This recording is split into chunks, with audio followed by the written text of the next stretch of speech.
Hi, I'm Emily Slingloff. I won't take up your time telling you all about me. There's more on my first YouTube video, the one called Parenting 123.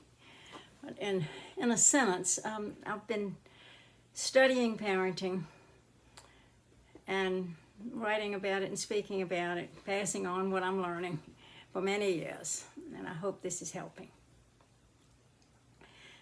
This one will be on helping the troubled child. The troubled child. There are too many troubled children out there. It's sad. And there's something that can be done. Some people have not really realized. And this will be surprising to many people. I know I've told people over the years, and most have accepted this after being surprised. So, to start, babies don't come into the world troubled, not usually. Very, very few come into the world with mental problems. Most babies come into the world ready to learn, ready to be influenced. We know that. So why are some troubled and some not? And what can we do about it? I'll start with the surprising part and then go into a little more explanation, I guess. If a parent realizes that the child is depressed, is confused, unhappy is a big all-encompassing word for mental unrest, unhappy.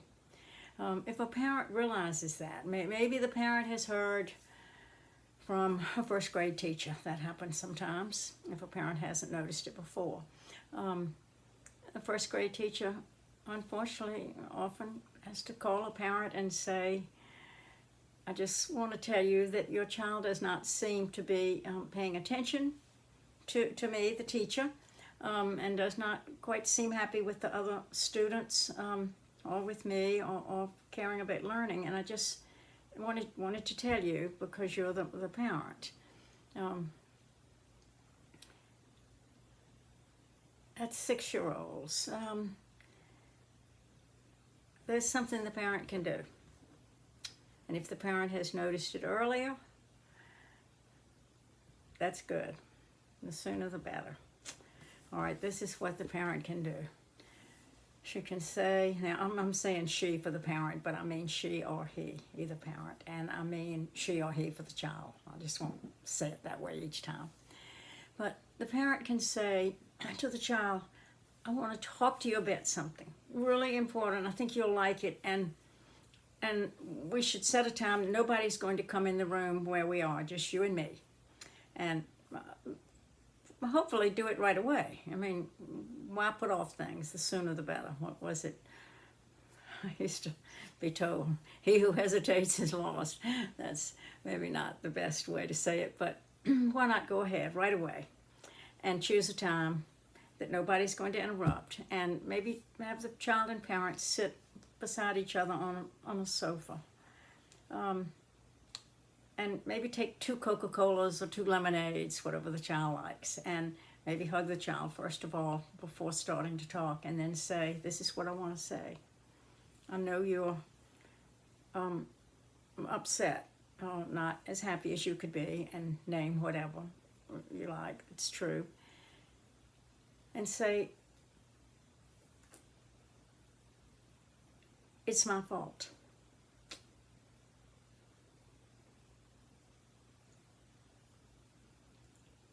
And I want to do something about it. I was treating you the way that I thought a parent should treat a child. I thought a parent was supposed to be sort of stern and have a lot of rules and punishment, and that was the best way to help the child. And now I've learned, you can say I'll listen to a video, you can say you've read it, you can be truthful, whatever you want to say. To say that having thought about it, you want to change and be kind, not a dictator parent anymore. because if a child is troubled, it is probably very, very, very, very probably because the parent, unknowingly, never do I blame parents, I'll explain that in a minute, but unknowingly the parent has probably been hurting the child instead of helping the child as the parent tries to teach the child about life. I mean, that's what we do as parents, right? So the parent can then say, I'm going to change. I'm going to change right now, and I'm going to be on your side. I've always been on your side. Why have I acted like I was not? I want to be kind to you all the time. And we'll talk about things. There's no reason for me to have rules. I'll just talk to you and explain what I know, and you can tell me what you want to tell me. I'll listen to you. We can discuss things. All right? And we'll have a good time. And I think you'll be happy. We'll both be happier. There's no reason for me to have been stern and had rules and punishment. No. All right? And please tell me, the parent should say to the child, please tell me if I forget. If I start being too stern or forcing you, saying, do it because I said so. If I say something like that or mention punishment, just please remind me. That's not the kind of relationship we're going to have. And if the parent does that, the troubled child is very, very likely to be less troubled. And it won't happen overnight. But the main thing that will have to happen is for the parent to change. Right?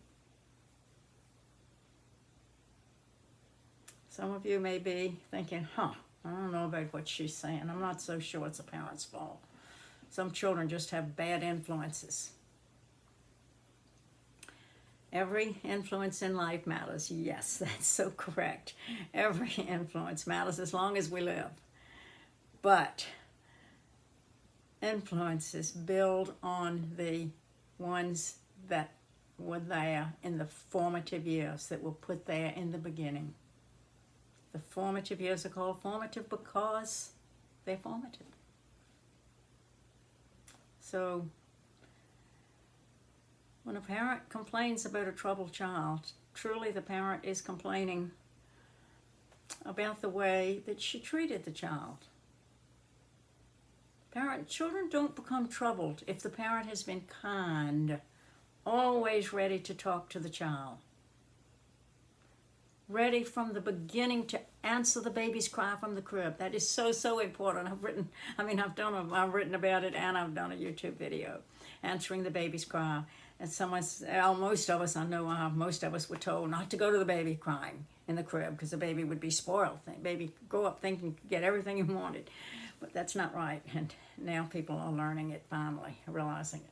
Thank goodness my husband said it to me when that baby was just first born. He wasn't going to let our baby cry. And it makes such a difference when you think about it. How does a baby feel? A baby who's crying. The baby doesn't know what else to do. Doesn't know where he is or anything. He's been inside the woman's body. He just can make a sound and doesn't know why, what he expects. But if nothing happens and that baby keeps making that cry and nobody comes, nothing happens, there's no change, how does that baby feel? Probably a little confused. And if the parent keeps on not answering the baby's cry from the crib, the baby will know who the parent is, that the parent is in charge of him.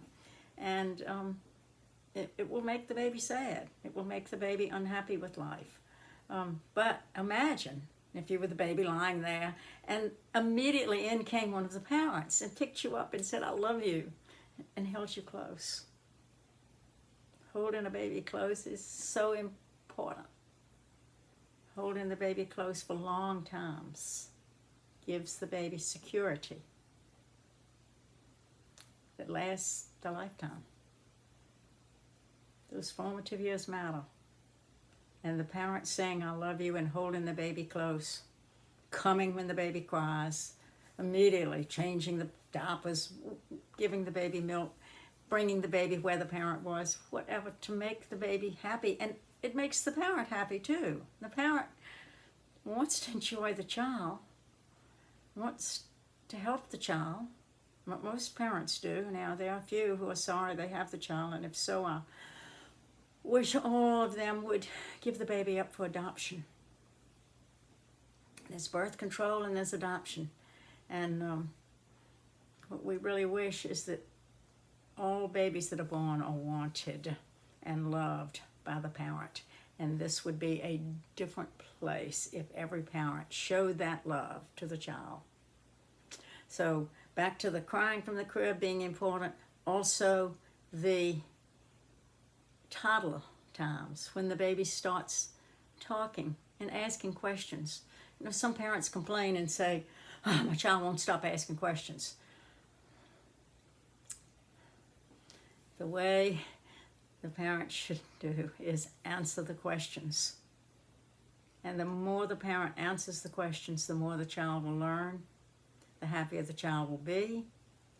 And a little bit will stop asking quite as many questions. The child won't be like some we see who pulling on the parent when we see them out in a store or something, asking something and asking something else and the parent paying no attention. That's heartbreaking. If the parent pays attention to the child will know not to just continually ask questions and not expect an answer. And the child will be happier. So the parent should answer the baby crying in the crib, should answer the toddler's question, should talk to the teenager about anything, be open, happy, why not? If the parent helps the child will be a different person than if the parent does not help the child. Now, sometimes, I think I said I'd talk, maybe I didn't say this, but parents who have been mistreated have a hard time accepting some of this and have a hard time acting it out. People who have been hurt by a parent who was stern, I know what I was going to explain why some parents are that way too. If that has happened, it's hard for the parent who was mistreated as a child to completely change. I don't think it's impossible. I think we should all try to be optimistic. And if everybody tries to do better, it will work. The more we try, the more we succeed, right? So what I was going to say is I don't blame parents for any mistreatment of the children. I understand it. Too many books have been written over the years. Too many people who talk about parenting still have not quite realized. I went to a talk the other day and the psychiatrist was saying they should have less punishment. Well, I did not stand up and say what was on my mind. But I will say it right now, and I have many times. There should be no punishment. Punishment is harmful. So, to help the troubled child, the parent should become more open, definitely full of loving kindness all the time, and tell the child that it's the parent's fault. Accept the blame, because if the child is troubled, that's why, right? So I hope this is helpful. We all want this to be a better, more peaceful place, and unhappy people are the ones that cause trouble for others. You know, there's what's the expression these days? Hurt people hurt people. People who have been hurt are the ones who act unkind to other people. A mass murderer is unhappy, for sure. A little bully in first grade is not a happy soul. So, with hope that this is helping, and I hope all parents will treat the child with loving kindness. Bye.